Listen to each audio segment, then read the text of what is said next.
wonderful wonders of the internet. Oh, it can't be. Wait, no. Oh, it's time. Oh no, I wasn't ready. Wait, no! Let's go.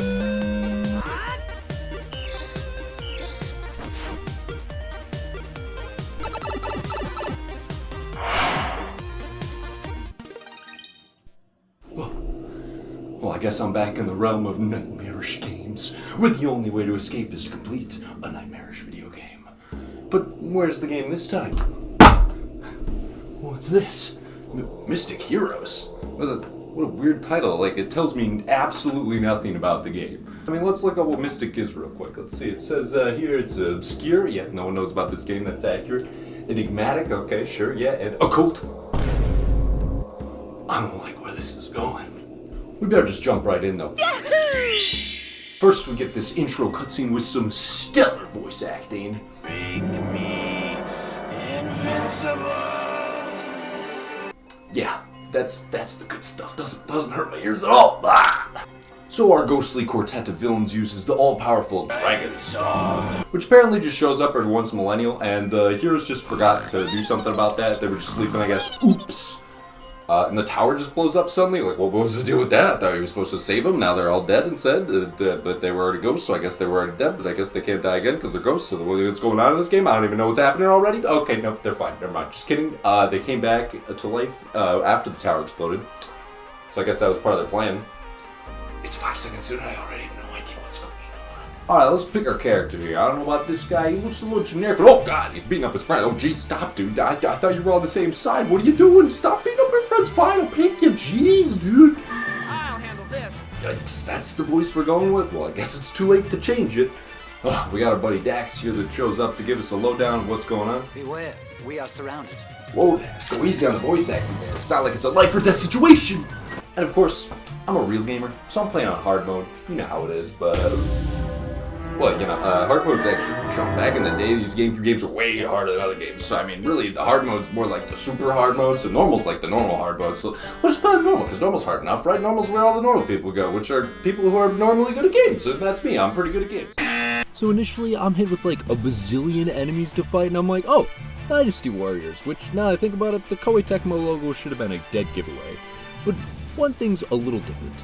I am so slow. And instead of having crazy combos that blow up hundreds of enemies and everything in my way, it's been distilled down to one-on-one combat. But no time to learn, as this is one of those games where the enemies will just infinite combo you if you're not careful. And well, contemplating on the main menu whether I'm just bad or the game was bad, the main menu faded and what? The tutorial? Hidden behind a minute timer on the main menu? I'm all for optional tutorials, but isn't this a little too optional? Like, it would be one thing if the game was super intuitive, but I would have no idea how to do anything if not for this. But luckily, I stumbled upon it. Oh, but if you thought you learned everything from this tutorial, yeah, there's some hidden moves not mentioned in the tutorial, but surely nothing important, right? Right? You know, just stuff like rolling and blocking, you know, the things that are mandatory to survive. Like, what? Could we not have just had one more blurb in the tutorial about that? It's kind of important, especially when the characters move like freaking tanks to be able to get out of the way of enemy attacks. Oh cool, I unlocked a new set of attacks, and it looks like they combine with my old one. Whoa, so I can mix and match spells like that? So wind plus fire equals wind? Okay, how about fire and ice? Is fire and wind? Alright, how about ice and lightning? Just wind? How does that even make sense? I don't even get it. Oh! Ugh. But I do enjoy how you can explore the levels and find these hidden chests and items throughout them. You can also get stuff from enemy drops, but I thought most of these were temporary, but it turns out some of them are permanent upgrades for your characters, so you better get to scouring the map for every little collectible because, oh yeah, did I mention, that's also how you get new spells. Not that you're going to be able to use them though, thanks to the confusing alchemy system. Oh, it looks like I've leveled up my attack. Kinda neat that it only levels up what you use frequently. So by the end of the game, you can kinda see how balanced your playstyle was. And from this, you can see that targeting spell is garbage. I mean, who's got time to enter first person mode in this kind of mess? And after a while, I started enjoying the combat. Well, that can't be right. This is supposed to, oh, there it is. Yep, the boulder that spawns out of nowhere. Perfect. Don't get me started on any of these enemies either, because hitboxes? Nah, we don't got those. If an enemy swings at you, it's hitting you from anywhere on the map. And every enemy also has an invincible get-up attack, so don't even bother trying to keep your combo running. Just step back and wait. Luckily, the pendulum swings both ways and your character gets an invincible get-up attack too, although it's not as good. And the levels, the levels. I think it started off strong and then just slowly crashed into the ground and kept going down. We start off in a forest level, and it's got a couple of cool paths with some elevation change, a bear monster, and alright, that's okay. But then the Miyazaki curse strikes with a swamp level. And yes, you move even slower in the swamp. Why? The mountain would be good if it wasn't for these insane boulder hitboxes. And a couple levels are so boring that I'm not even going to mention them at all. And Tall Mountain here, which is the worst level ever because you get hit once and you fall all the way back down and have to crawl up at a snail's pace. And these claustrophobic cave levels, I'm not a fan of them. Just sprinted through them as fast as possible, which always makes a cluster of enemies, and I'm punished for this strategy almost immediately. And oh boy, we got a tower level where we gotta slowly climb to the top, and if you fall down, you gotta climb all the way back up. Whee! But nothing could prepare me for the worst level. This tower. Whoa, this tower level. It starts off fine, just running across the rooftops, going into the building, but if the floor collapses in this spot right here, you have to hop across the gap, and I swear it's literally impossible. And of course, one little fall, and you're running all the way back to the start of the level. Like, why? Why is there not a little bridge here? It would have saved me so much headache. I must have fallen at least 10 times down this same stupid hole, because I either missed the jump, or enemies knocked me back into the hole because they all gather right at the edge. Until I finally made it, and wait, oh, nope, I fell again. Yeah, awesome, yeah, that's fine. But finally, I actually did make it. Success! And with that, it's suddenly boss rush. Literally 5 bosses in a row. My friend was like, what is this, some kind of Monster Hunter ripoff? No, it's a Warriors game, I swear. But she didn't believe me, because it was only bosses from that point on. Oh, so many bosses. I think it's time for a segment I like to call Rank That Steak.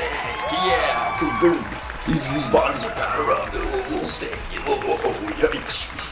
So leading in the rear, we got the bear and the goat guy, which they're just kind of like normal enemies later on in the game, so they're not really that impressive as bosses, so we're putting them straight into D tier. The golem, who's in the same camp of being a normal enemy later, is definitely just F tier, because he digs underground and you have to wait for him to pop up, and his hitboxes are insane, so I hate this guy. He's the worst. Get him out of here. This broom would be a pretty decent boss, if not for the fact that his boss room is filled with a poison floor, which if you so much as tip your toe into, you immediately take a bunch of poison damage. And that's just awful. It's the worst boss fight arena I've ever been in. So that's instant F tier. Get down there, you're trash. Only playable by spamming the jump attack. Cheese strategy. I feel like we're going all over the place. Maybe it'll edit all smoothly, right? Yeah, surely. Future Derek, this is not gonna be a nightmare to edit at all. Later you fight the brutes, and instead of one brute, it's 2 brutes at the same time. One weak to physical damage, and the other only weak to magical damage. So you kind of have to balance out the 2 ways to attack. So it's a pretty cool boss. Yeah, I would give it an A tier, except for the fact that there's 4 bosses, not just 2 of them. Yeah, once you beat the first one, the third comes out. Once you beat the third, the 4th comes out. And you just have to fight all 4 of them in a row, and it's so hard, it's just really tough. It makes me lose my mind. But, it's still a fun boss. So, we'll drop it down from A to B. Pretty good. Oh, but are there any good bosses in this game? Like something that's actually fun to fight? Well, look no further than the dragon boss, La Dracor, or whatever his name is. It's up there. You probably could read it, and I can't because I don't see anything. Actually telegraphs his attacks like a normal boss, and lets you dodge around and hit him when he's doing his big charge attack. Which, if you risk the hit for this, you can stun him into a stun lock that lets you do tons of damage for free. A little bit of a risk and reward. Good stuff. This is definitely an A tier. Alright. There were a lot of bosses that were just like a normal enemy that hits a little differently and is a little stronger. Kai, Crash, and Griffin all fall into this category, and 2 of those are part of the Big Bad 4. So it's really a major bummer that they didn't actually deliver on an interesting and unique boss fight. Toss him into C tier. And then we got Kai's sister, who I guess is mad because I put her brother in C tier all the way down there. But this is how the fight starts. Yeah, this ice spell is obviously a disaster. And she also summons a bunch of enemies that cluster the whole arena, so you can't really get around and get to her very easily until you beat all those guys first. And all the while, dodging the ice spell, of course, the infamously evil ice spell. But, you know, it was fun to overcome all these obstacles, and I'd actually probably give it like a low B, so good job, get better than brother. Alright. So the Shadow Lady here uses some Shadow no Jutsu to make a bunch of clones of herself, and you kind of have to fight all 6 clones at the same time, which is an absolute mess. But you know, you'd think you just take out some of the clones, you'd be good to go. But once you take the clones out, she immediately, without any cooldown, resummons all of them. So you're pretty much fighting 6 people the whole fight, and it's just a disaster. Definitely an F tier. And finally we arrive at Emperor Kang, the big bad himself, who has the power of the Dragon Star. You fight him on top of this roof, and it's actually really cool, because like the environment gets destroyed by his attacks, you only get stun-locked a little bit by some of his moves, and you kind of just run around and jump attack him to do big damage. And even though the jump attacking is kind of repetitive and boring, at least there's no freeze spell, so I'm going to put that in B tier. And that would be it if, plot twist, the child betrays the father and now he's got like a wolf arm? Oh, I guess we're going to hell. Whoa! Oh, and then there's The Rock, who I forgot to mention had a boss fight earlier because, you know, the camera angle was so bad that I honestly didn't really even see the boss, so I kind of just forgot he was there. But in this boss fight, The Rock has a volcano on his side, and there's just meteors and explosions everywhere. It's so insane. Like, look at this. How do you even dodge this? But for the spectacle alone, I'd have to give it an A rank, just because it was so fun to see the whole screen explode and everything go crazy. I just had a blast, even though I was getting blasted out of my mind. And then there's the big goat, who's not the same as the little goat, and is not in fact the goat at all. You following along here? Just looking at this guy makes my rage boil up inside of me, because these lightning strikes hit you out of nowhere from the air wherever you are in the map. He's got attacks that have no wind-up or tells at all. He just runs away constantly, which, may I remind you, this is a game where you walk 2 miles an hour, and you get knocked back to like a million miles if you get hit by anything. And the whole boss fight is just an utter and total disaster. This guy gets his own tier below F tier. We're putting him into trash tier. That's right. Get out of here. I hate this. I don't want to see him ever again. And now the final boss. Sure to be an epic conclusion, but I've got some bad news to you. The guy just kind of stands on top of pillars and goes pew pew, and then you look back at him and you go pew pew, and he makes duplicates of himself, and it's just kind of a whatever fight. I'm gonna put it in C tier. Unlucky. But wait, there's still the final boss. The sun turns into this eldritch abomination here, which I have no idea what it actually is, but luckily for you, if you look closely, you can find a little shelf inside the boss, which definitely isn't supposed to be there, but it's a great place to get some free damage in, and I'll take it.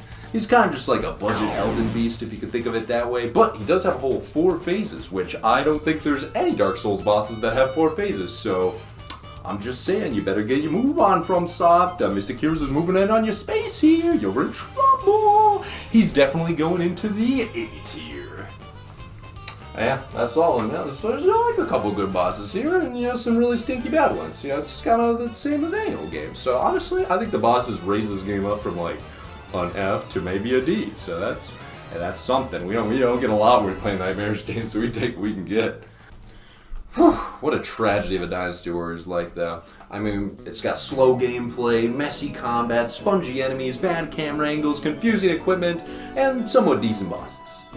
But all in all, if you can get past all that Gamecube jank that there is, it's kind of a little decent game here. But for me, it's just another Nightmarish game to be tossed away. That is until I get a craving to play some of the multiplayer. Who wants to play some Mystic Heroes multiplayer with me?